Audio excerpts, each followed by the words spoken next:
It's all about truth. All of it. Every single thing. All boils down to the truth.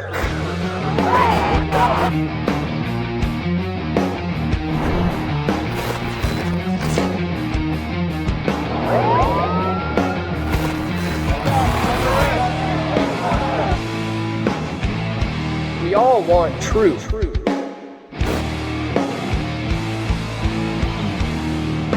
The truth will set you free.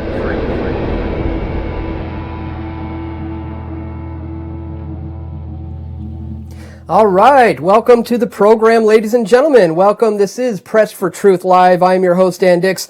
Today is Friday, November the 13th. This is, I believe, the third Friday the 13th in the month of November, and so happy Templar Day, I guess you could say. This traditionally dates back to being a day back in 1307, is when the Knights Templars were burned at the stake. A decree went out from the Pope and the King, and so this day has been considered bad luck ever since. And no doubt, here in 2015, on Friday the 13th, today indeed has been a very troubling day. We've had breaking news coming out just a few hours ago about massive attacks taking place in Paris. This has just broke. This is allegedly a terrorist attack. We do have live coverage of the event. We're going to pull it up on the TV here. Hundreds, at least over 100 people are already pronounced dead. There are multiple attacks in multiple locations. So this is certainly looking like it's a coordinated effort. This thing has false flag written all over it, ladies and gentlemen. We've been told that the Syrian refugees that are moving in, and rightly so, these people got to get the heck out of there, but ISIS said they're going to be embedding militants within them. So are we now seeing this come to fruition? Here you see Paris terror wave. President in Holland orders French borders closed to prevent the attack. So it looks like they're now going into the point of closing the borders. One blast near stadium carried out by a suicide bomber. Again, folks, this is a coordinated effort, and we're going to track this one very closely. Be sure to get your questions into the chat window. I'm going to be monitoring the chat here, so get your questions in on this, and also for our topic for today. And so be sure to get your questions in there on the chat, because there's so many things going on, not only in Paris, just this whole week, in fact, has been all this PC movement now of everybody being completely trying to be politically correct. And for example, we have some students in Yale, for example. I think we have footage of that we can bring up as well, where not long ago, some students were protesting against a professor. They were upset that he wasn't harsh enough on some other people's Halloween costumes. Here you can see this is where this young lady was berating this man because they don't feel that they have a safe space anymore. They basically, these kids nowadays are just having their feelings hurt. And you know, I'm reminded actually of a talk I watched not long ago from Walter Block, where he points out that, you know, if you're getting your feelings hurt, if this is all about you being offended, I mean, especially in the case of, let's say you're concerned that your reputation is being offended. You're being offended and somebody's tarnishing your reputation.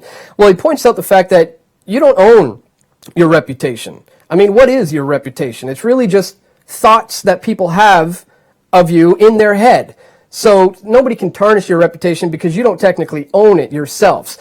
So these kids these days, it's social justice warrior imbeciles going absolutely crazy. But the good news, folks, is that while all this is going on, there is a faction of youth activists who are actually doing really, really good work here. And that brings me to today's topic, and today's show is about the youth who are fighting the fight where it truly matters, and that's with our food.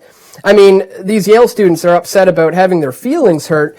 Meanwhile, we have activists like Daniel Bissonnette and Andrew Demeter who are more concerned about GMOs in their food. I mean, I think if you you know, you have to look into healing yourself before you can fix the world.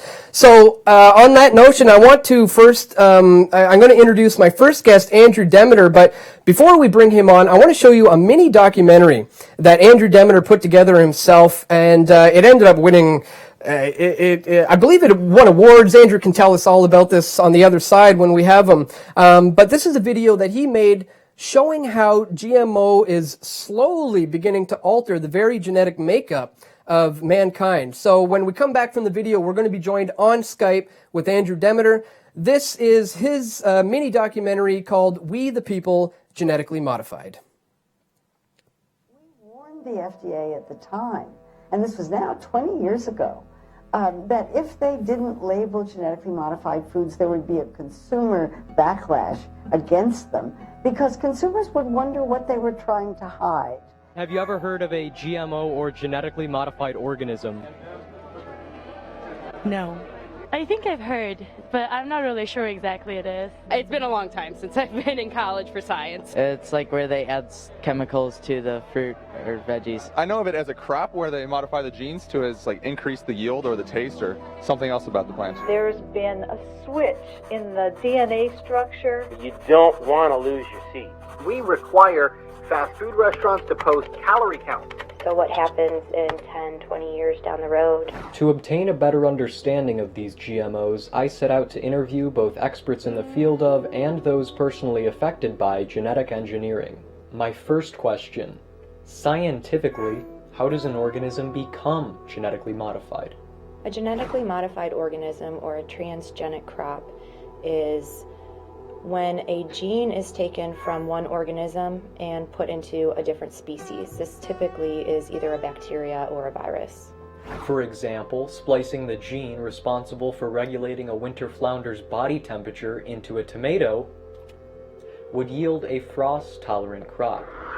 Although humans have selectively bred plants forever, agribusinesses like Monsanto began truly genetically modifying seeds in the 1980s to both maximize farmers' crop yields and subsequently the global food supply.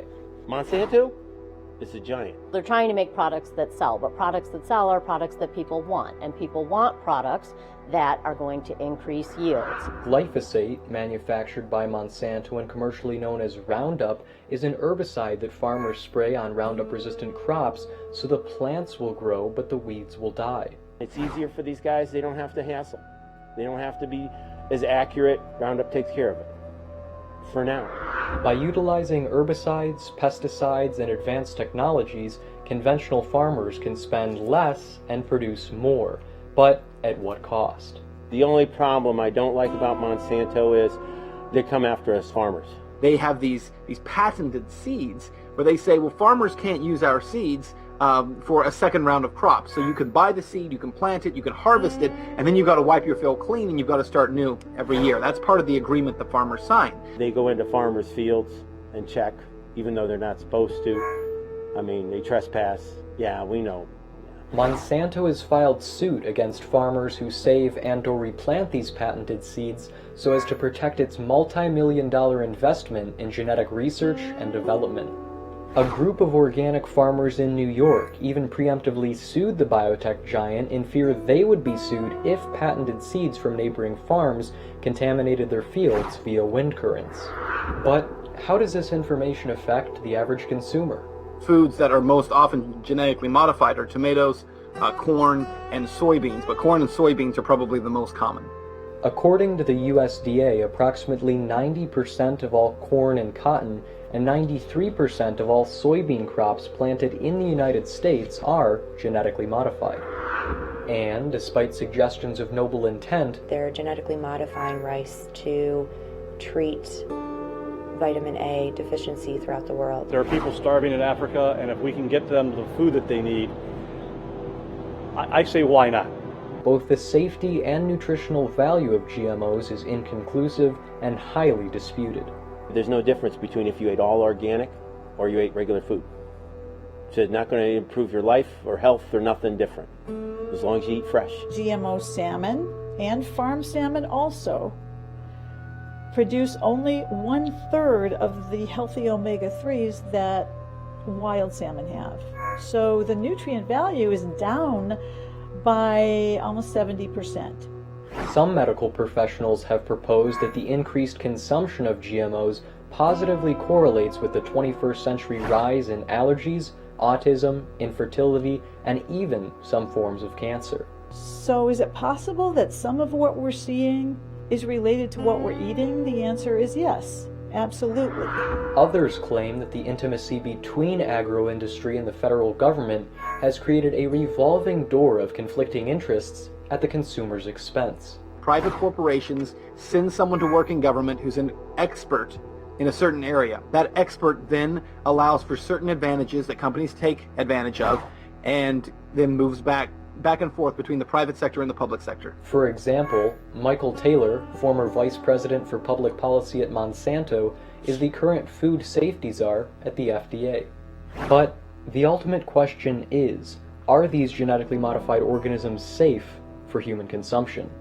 So you watch these commercials, for some drug on TV, and then the last 15 to 30 seconds of the spot is this long list of disclaimers warning you of all the effects and the side effects of these drugs. Well, if you had to do that with a tomato, chances are people wouldn't buy it. There are definitely scientists who will do a study with an end goal in mind, and they will set up the research to show whatever their agenda was at the outset. And I think there are probably people on both sides doing those kinds of things. I certainly think that there needs to be more research done. Right now, we do not have conclusive evidence to show that these products are in fact safe for consumption. This global uncertainty has prompted more than 60 countries, including all those in the European Union, to either restrict or outright ban the production and sale of GMOs. Countries around the world have said we don't want this genetically modified food. Because neither Congress nor the FDA has yet to mandate the labeling of GM foods, despite grassroots propositions and protests, some food companies have proactively assigned a non-GMO seal to their products. We're going to force stringent labeling on everyone except for in the case of GMO foods.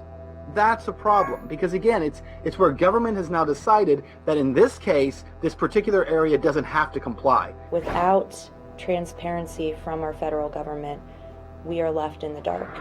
So, who is responsible for determining whether or not GM foods should be labeled, banned, or simply ignored? You decide.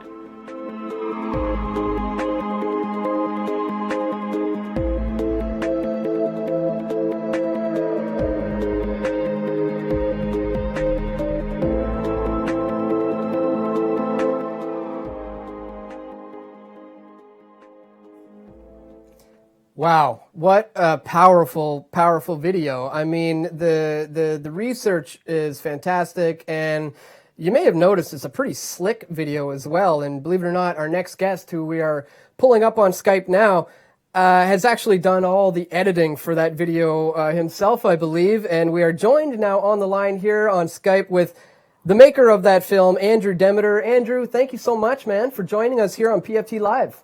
Thank you, Dan. I appreciate the opportunity. So you've been very, very busy lately, and I want to, we just aired your video, We the People Genetically Modified. So tell us a little bit about what brought about making that video, and as I recall, I think the results of that video earned you some pretty cool things. Tell us about the whole process of making the video. Definitely. So a teacher at school actually introduced me to that video competition because the video entered was part of a competition for C-SPAN that they host annually. It's called Student Cam for students in grade school and also high school and beyond. So that was just an entry into that. Originally, I wanted to do a video about drone strikes or the NDAA, but I soon learned that many people were not willing to talk about those issues, surprisingly, like politicians and others.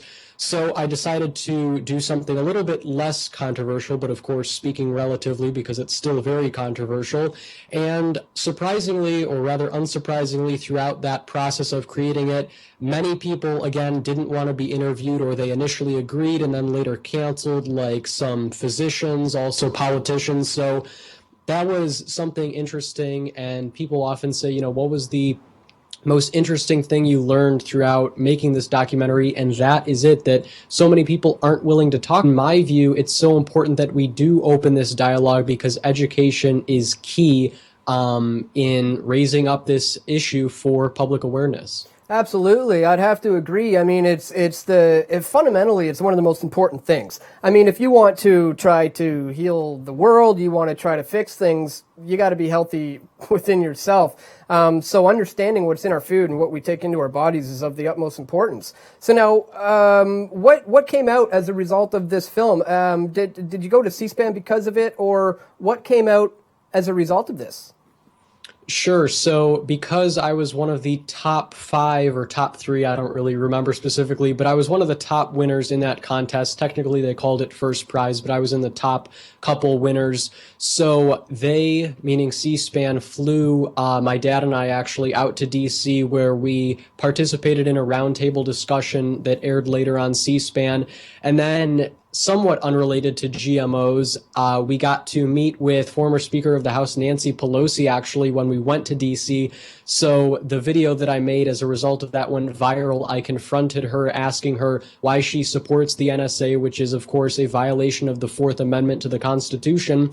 So I asked her that. She stumbled quite comically, and that's pretty much what became of that. And then there was a whole nother side story with C-SPAN of how they had a cameraman there because the phone that I had filmed the confrontation with ran out of memory conveniently during the confrontation. So I tried to get the footage from C-SPAN. They refused to give it to me initially, which I found kind of ironic, being that C-SPAN is all about objectivity and being unbiased.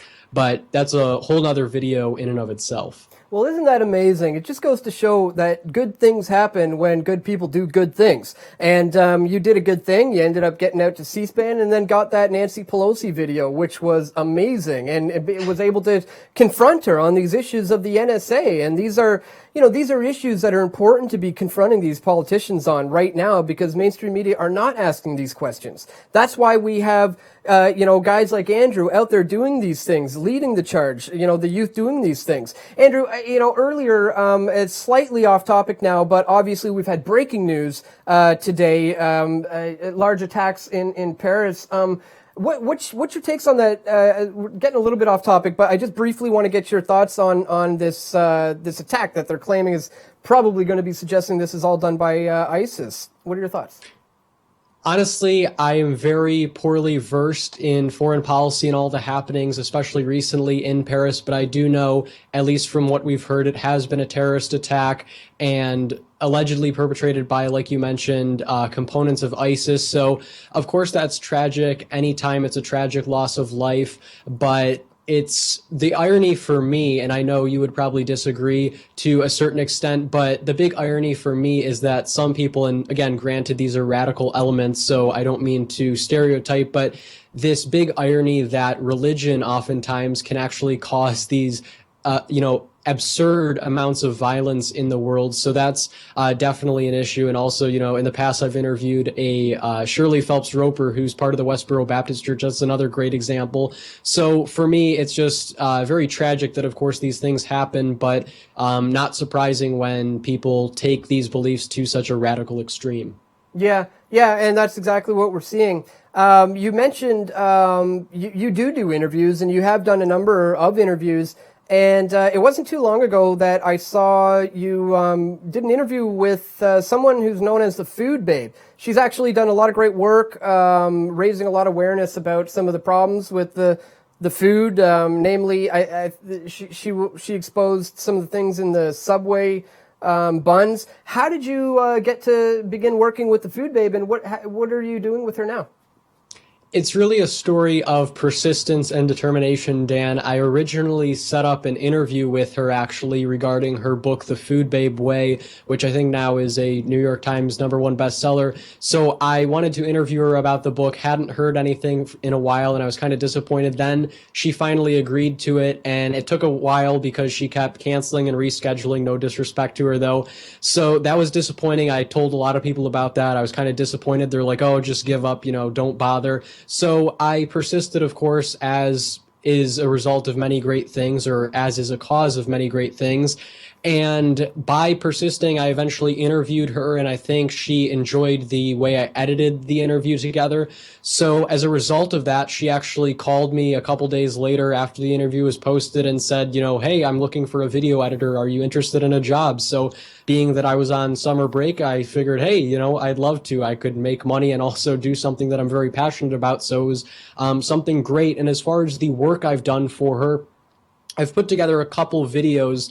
Probably the one of most importance has been the Subs Not Drugs campaign that she launched, which was sort of a similar thing to her previous Subway petition, as you alluded to, which was for to remove the dough conditioner azodicarbonamide out of Subway's bread.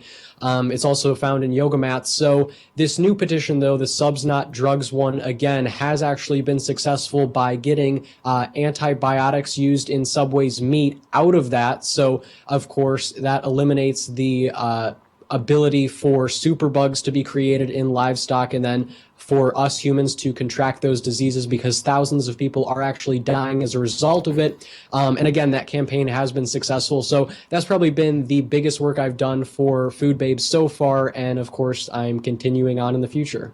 Man, I love it. I love it. It's because you were a go-getter and you didn't take no for an answer, basically, and you just kept persisting, and you got the gig, and you're working with somebody really, really good now, and that's really what it takes, and that's what's exciting about the youth activists now. Never mind these guys from Yale who are just complaining about their safe space and worried about getting their feelings hurt. We got guys like Andrew Demeter out there, and our next guest, Daniel Bissonnette, who are leading the charge on this GMO front. I mean, you, I think, are familiar with our next guest, Daniel. He's really been firing up crowds with his inspirational speeches at these March Against Monsanto rallies. So, in fact, ladies and gentlemen, I want to play a little bit of a video to introduce you to our next from last year's March Against Monsanto, when I interviewed a young Daniel Bissonnette, who was given a very powerful, inspirational speech about the dangers of GMOs. And when we come back from this short video break, we'll be joined in studio with Daniel Bissonnette, and we'll take questions. So be sure to get your questions into the chat window here for both Andrew and Daniel. And so this is last year's March Against Monsanto 2015. And when we come back, we'll be joined in studio with our guest.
So you just gave a really, really good speech. Tell us, so what are some of the things that you talked about in your speech?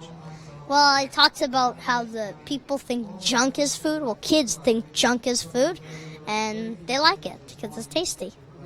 But it's actually not healthy food. Is that? Yeah, but they actually don't like it. They're addicted. So you're trying to inform kids how to get off of the bad food? Yeah, but also parents too, because sometimes kids, they don't listen. And if I can't change them, then I can't change them. And that's their choice. My name's Mike Polzer. We're putting on the March Against Monsanto 2015 in Vancouver. This is now the third event we've put on, myself and my fiancée Lily. Why is it important to raise awareness about Monsanto? Well, they're kind of an evil empire, really. They've sort of infiltrated our food supply and without any labeling or anything. So it's tough for the everyday consumer to just go into the grocery store and know what they're eating.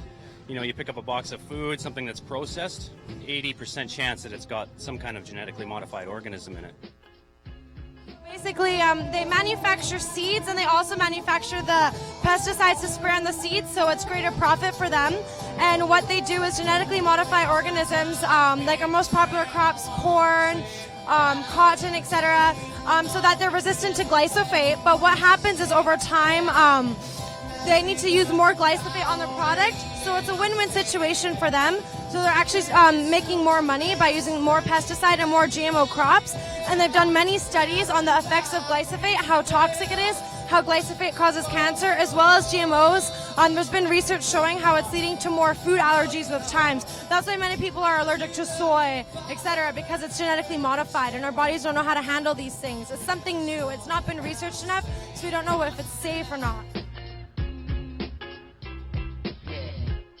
My name is Teresa, and I'm with GE Free BC and GE Free Tri-Cities, and we're here to support sustainable agriculture, which means to get all GMO and genetically engineered foods banned in Canada. And so how do you hope to go about beginning to do that? What are the stages, or what are the things we can do to achieve that? Well, we have two main campaigns right now. We have GE Free Zones. So as a provincial organization, we've got 17 municipalities, 13 regional districts, and all of Vancouver Island, AVICC, who all have GE Free language in their policies. So one by one, we're going to municipalities to get GE Free Zones, Richmond, North Vancouver, most recently Anmore, Salmon Arm. There's 17 of them. And that is to go to our municipal governments and ask them to vote for GE Free Zone so we have a voice, because the provincial and federal governments aren't listening to us, and our municipal councils are. So we grow that way. Europe is like a lot of places in Europe are banning Monsanto all out, banning GMOs. We don't seem to be doing that here in North America. Why do you think we're lagging behind in that effort? Because our government is bought. That's the bottom line. If you look at, I started looking at legislative assembly reports regarding GMOs, and it was probably midnight, and I turned to my hubby in bed and I said, am I reading this correctly? They are legitimately backing it with no proof. Our government is bought. They get money to support these products, and that's the number one reason why. Plus, people are complacent.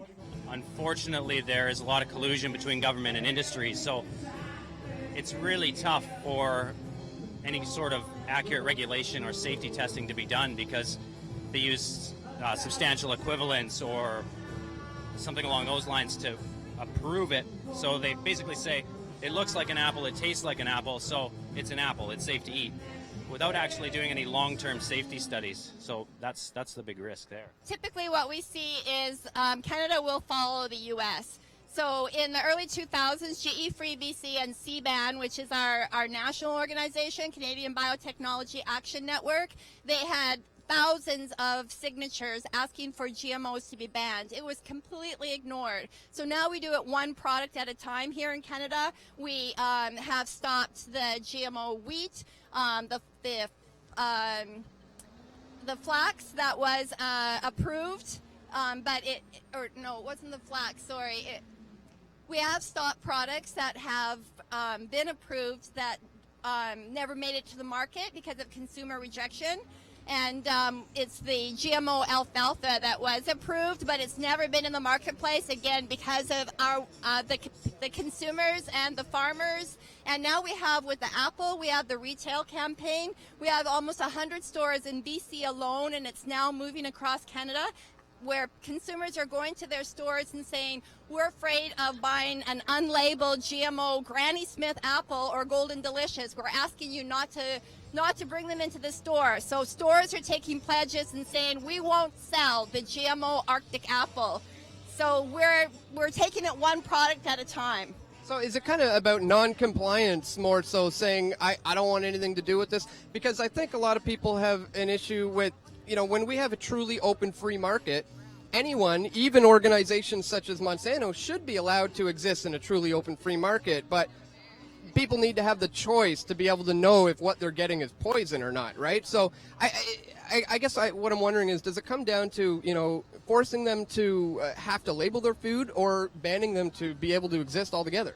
Well, we think they should be banned altogether because of the contamination. Once it's in the environment, it can't be recalled. So this is a technology that actually changes nature. So from that reason, we think that it shouldn't just be labeled, it should be completely banned. And unfortunately, the agribusiness have convinced the governments that genetically engineered crops are substantially equivalent. And by doing that, they do not have to label them. I mean, you have to say how much sugar is in a product, you know, but they don't have to label, and doesn't have to be any safety testing. So it's quite outrageous that this is happening.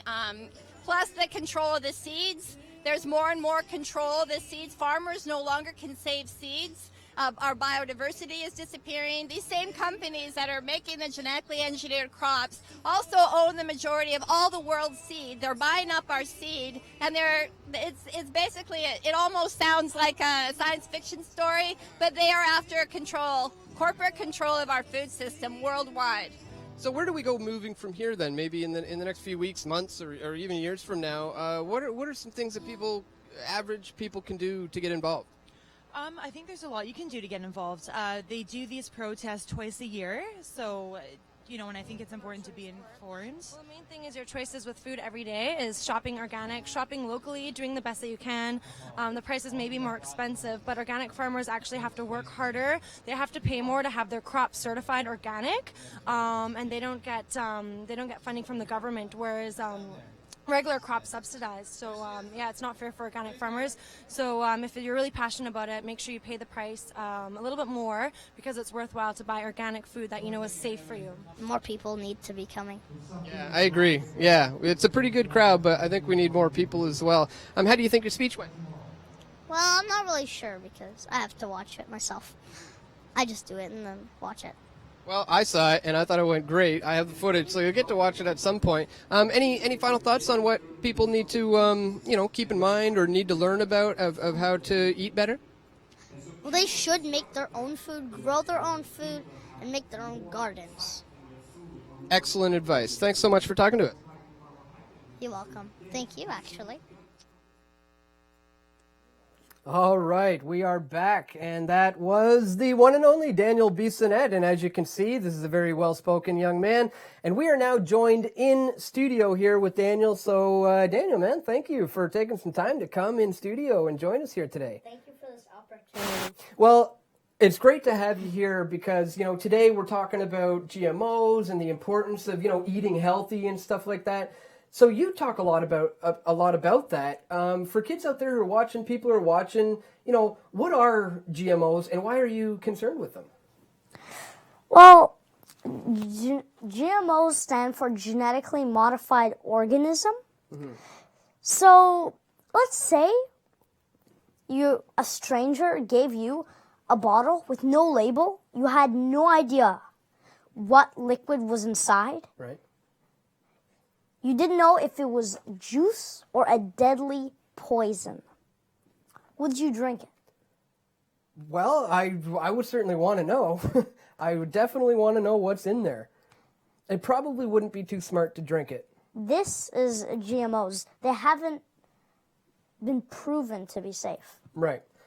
So you have come to that realization and then started going to rallies and things like that. Tell us, what was it like giving speeches at these Monsanto rallies? Are you, having fun doing that?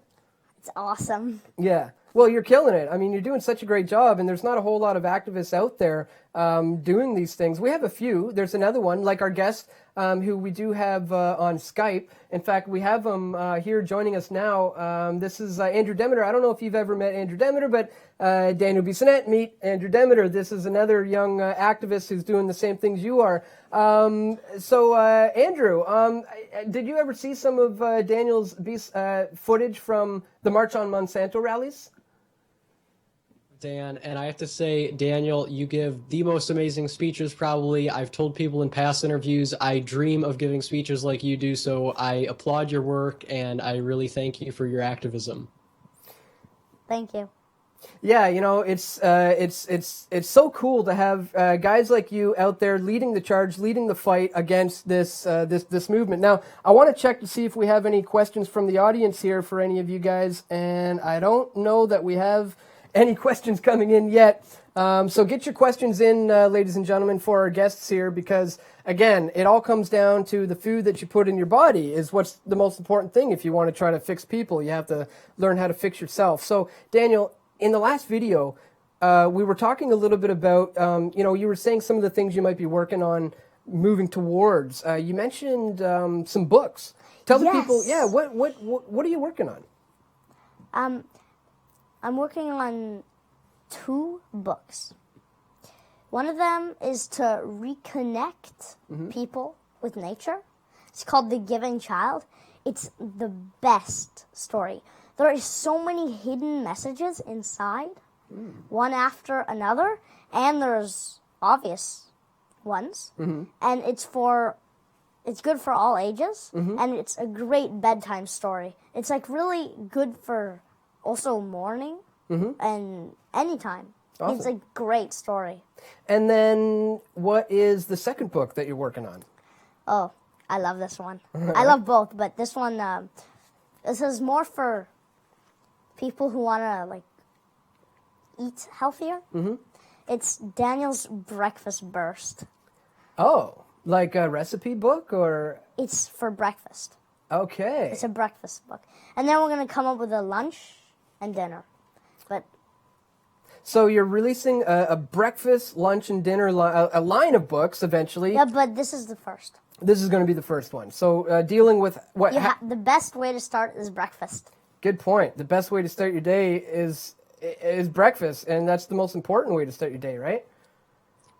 Yeah. Yes. Okay. So that's awesome. So when do the books? When do you think we can see those, or when will they be out? Well, we're planning on getting them printed in green print. So it's like soy ink, and it's just it's very green. Eco-friendly, yeah. It's eco-friendly, and it's and we're gonna have it in the baby and family fair. We're planning on having them printed. Awesome. Yeah, that's first edition. The first edition is going to be printed. Yeah, and it's limited edition. Oh, excellent. Well. Yeah. And it's going to be autographed at the baby and family fair. You hear that, folks? You can get a limited edition autographed book at the fair. We'll put links in the description if we have any. Andrew, you're very much so solution-orientated as well. I think Daniel's on the right track here in regards to raising awareness and education. Would you say that's one of the important things to focus on at this stage in the game? Definitely, Dan. I know a lot of people who know, as you mentioned, the problem with GMOs, the little research we have, the potential health effects, the conflict of interest as far as business is concerned, etc. But again, we need solutions. And dovetailing off of what Daniel said with his books, which I love the idea of those, there's something that I heard of just recently here in Cleveland, actually. It's a program or an organization called VeggieU.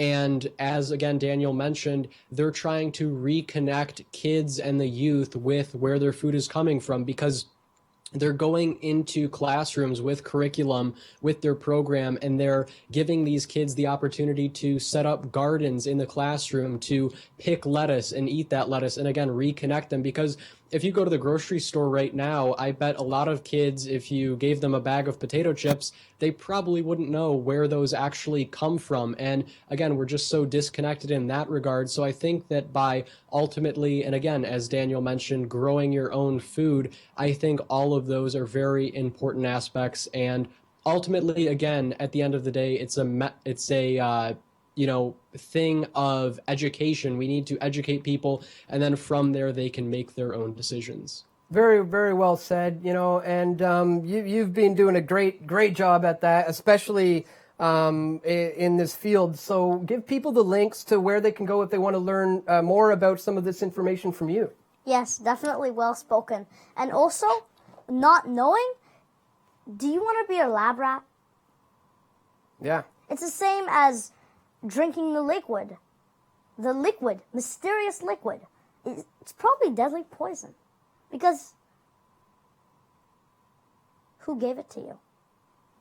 Exactly. Very, very good point. I mean, you have to look into who is giving you this stuff and what is in it. You know, that's what it all comes down to. And what's their goal? And what is their goal? You know, and we know that Monsanto is a pretty shady organization, right? So yeah, they told us Agent Orange was safe. And now we're supposed to believe them. They told us all kinds of crazy stuff. Yeah, I don't trust these guys either. So Andrew, what are the links if people want to watch your films and learn more about the dangers of GMO and all the things you've got coming up? Yeah, so the main website, if not the only, is youtube.com/teentake, TEENTAKE. That's where you can find not only We the People Genetically Modified, the film that was previously shown, but also my other videos where I post weekly about all different sorts of topics and interviews. So that's where you can find me. Also on Facebook, facebook.com/teentake. Other than that, I don't really use too many other social media platforms, so that's where you can find my work, and I encourage you to take a look. Fantastic. We will have all of these links in the show note description, ladies and gentlemen. Daniel, I believe you have a website as well. Oh, yes. Yeah, and you can also order the books on my website. Okay. And we have a recently made film for Halloween. Yes. It's called Frankenfood. It's awesome. My brother's in it. We worked with these guys. They have like the good cameras because we were using iPads. But yeah, they had good cameras, and we were like doing a really good film. I loved it. It's awesome. It's like, yeah, I'm going, like, my brother gets lost, and this character who plays my Uncle Matt, is like tricked me that he needs help. So I go when Adam is running to go trick-or-treating. So I go to save him, and he tricks me to make me have candy, but I don't want him. So I'm chasing him all around, going to houses and fighting people. And then at the end, you have to watch the rest. It's just amazing. I only gave you a little part. Yeah. We don't want to spoil it for everybody. Yeah. We don't want to give too much of a spoiler on this one. But I didn't really give you much juicy stuff. Right. If you want the juicy stuff, you got to see it. Yes, excellent. Well, and all my other speeches are there. Okay, so we have all your speeches. We have the latest video on Franken GMO. This was a Halloween special. And we also are going to have the links to where they can order your books, right? Yeah. Fantastic. Well, guys, I want to thank you both for taking the time to come on today. And keep up the great work, both of you. Ladies and gentlemen, I want to thank you for tuning in this week on this Friday the 13th. There's a lot of troubling things going on in the world this week, but we have hope and we have faith, and we know that the youth are leading the charge here, and there is faith. There is hope for the future, ladies and gentlemen, when you have young guys like Andrew and Daniel leading the charge here. So that's all for this week, folks. I want to thank you for tuning in. Check the links in the description to where you can learn more from these guys. And stay tuned. We hope to see you right back here on Press for Truth Live this week, same time, same channel. Thanks for watching, guys. Take care.